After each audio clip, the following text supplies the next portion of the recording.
Hi, welcome back.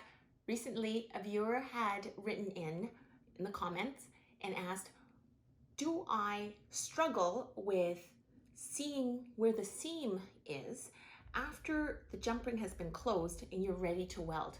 And yes, and you'll see in many of my videos where I just keep the camera rolling that they're twisting and saying, oh, I've done a good job in closing it because I can't find it anymore.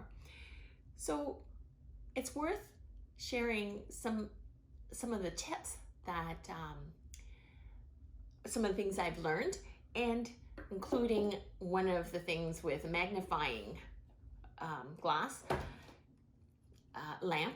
And so I'm going to demonstrate the 3 different techniques, and I hope you enjoy this. So usually we use 3mm jump rings for fine chains, and that's a lot harder to see.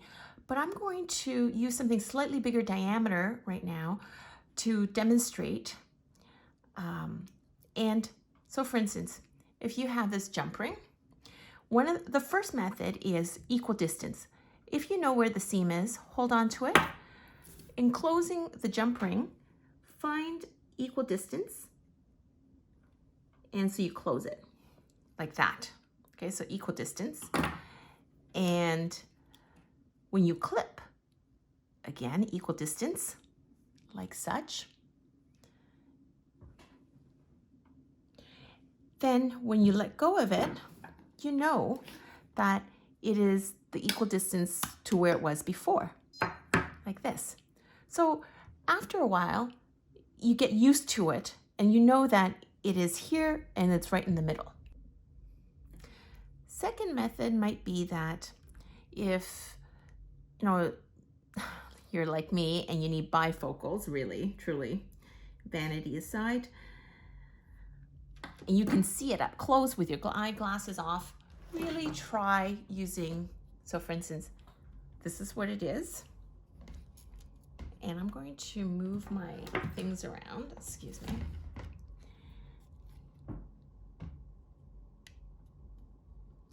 So now you can see it far better than, say, like this.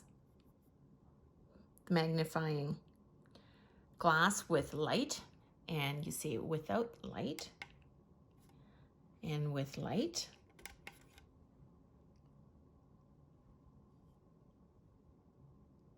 So I don't know if this is well closed, but you can see, the seam, and I know that I haven't closed it properly. There we go.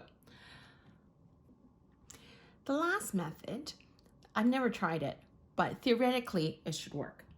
So for example, it's like this, and I can take marker on both ends.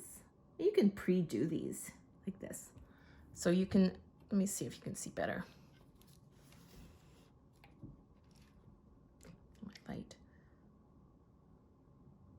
Okay, so I basically, using this marker, I've drawn the tip on either side of the jump ring. You can pre-do all your jump rings like that. Hold on to them.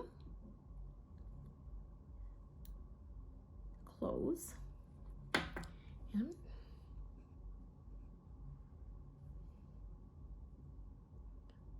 I can't see from over the phone whether or not you can see the dot. So there's a black dot versus this one I've closed somewhat, and once it's closed, it's really hard to see the dot. See the seam. Whereas here, I've got a dot. And then all I have to do is take that. I'm not sure, let me focus the camera again.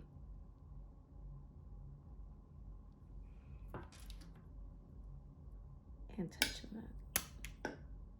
Okay, so question is, did that permanent mark, will that erase? And here I've got a fiberglass pen, and I'm going to get rid of the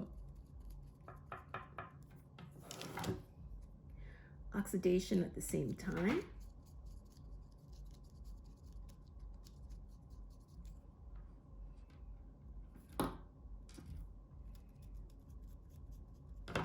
Which you would do anyways, especially if you're not using argon gas.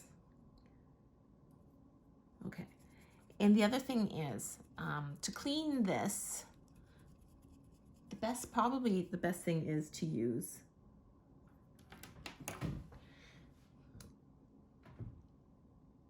an eraser. Okay.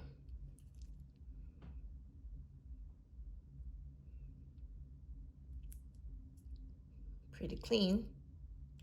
I'm going to, just to demonstrate, I'm going to make a line here so that you can see where it's black.